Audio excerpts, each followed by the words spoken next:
open or what a debate it is, but to see the child that had been maimed,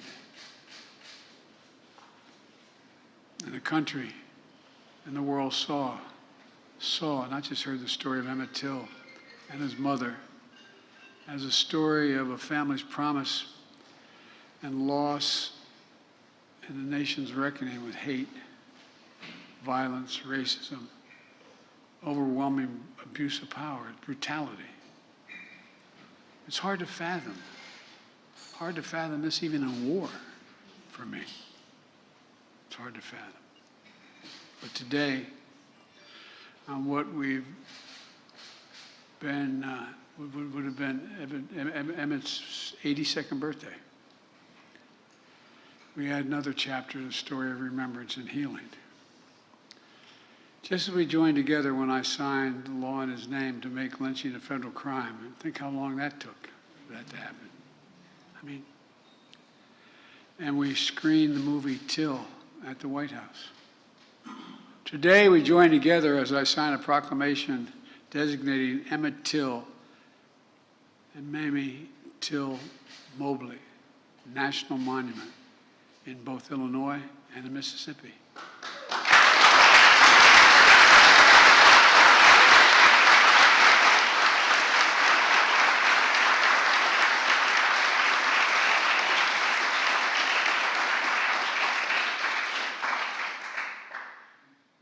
Lynching as a matter of law, we talked about wanting to do this, but the support from the community has been so overwhelming. I thank the members of Congress for their support, but more than that, their leadership.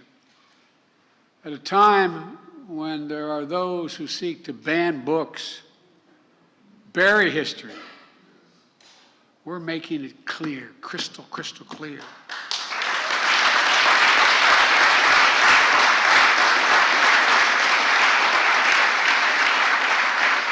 While darkness and denialism can hide much, they erase nothing.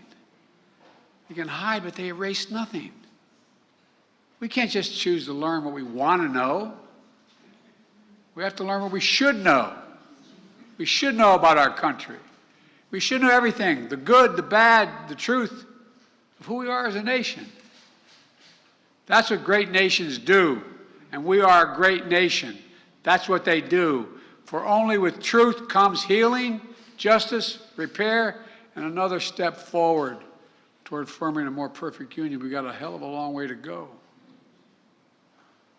That's what's happening.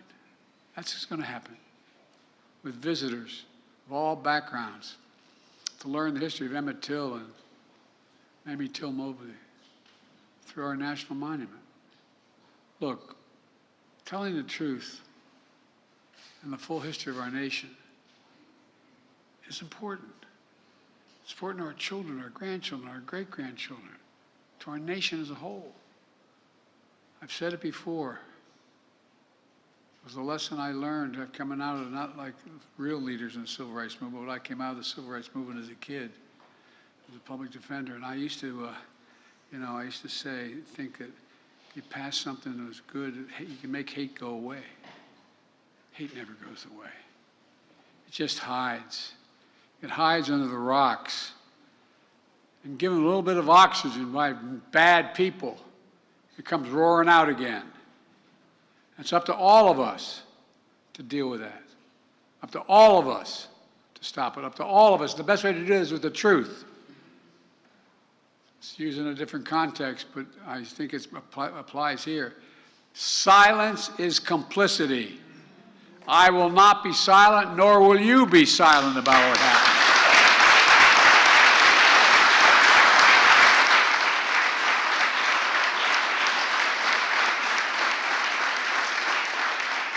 There's really critical work ahead to continue the fight for racial justice and equality for all Americans, and my administration is committed to leading the path forward, and I know the members of Congress here are even more committed than that. I'm going to close with this. The reason the world saw what Mrs. Till-Mobley saw was because another hero in this story, the black press. Oh, I'm serious. Jet Magazine, the Chicago Defender, and other newspapers and radio announcers who told the story were unflinching in the bravery with which they told that story, making sure America saw what they saw. Ida B. Wells once said, quote, "The way to right wrongs is to turn the light of truth upon them. The way to right wrongs is to shine the light of truth on them." Well, that's our charge today. By the way, parenthetic, do you ever think we'd be talking about banning books in America? Banning history?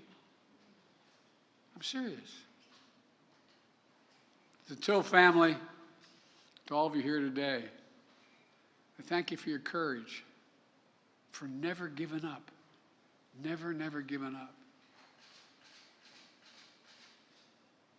Before I say even what's more is on my mind, I'm not going to leave this podium. No, I mean, it's just barbaric. Barbaric what happened. And seriously, all you moms out there, imagine the courage it took to say, let them see. The courage. It's now my honor to sign this proclamation in memory of Emmett Till and Miss Mamie Till-Mobley. And I thank you all for being here. And I know I'm considered too much of an optimist, but I believe if we keep pushing, we're going to continue to make progress. We're going to continue to make progress. It's already being made. The idea that when that 14-year-old was buried, that in this Indian treaty room there were this many people of color holding powerful office, changing the direction of the country, would have been beyond our comprehension. And we're just getting started.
Okay. You ready?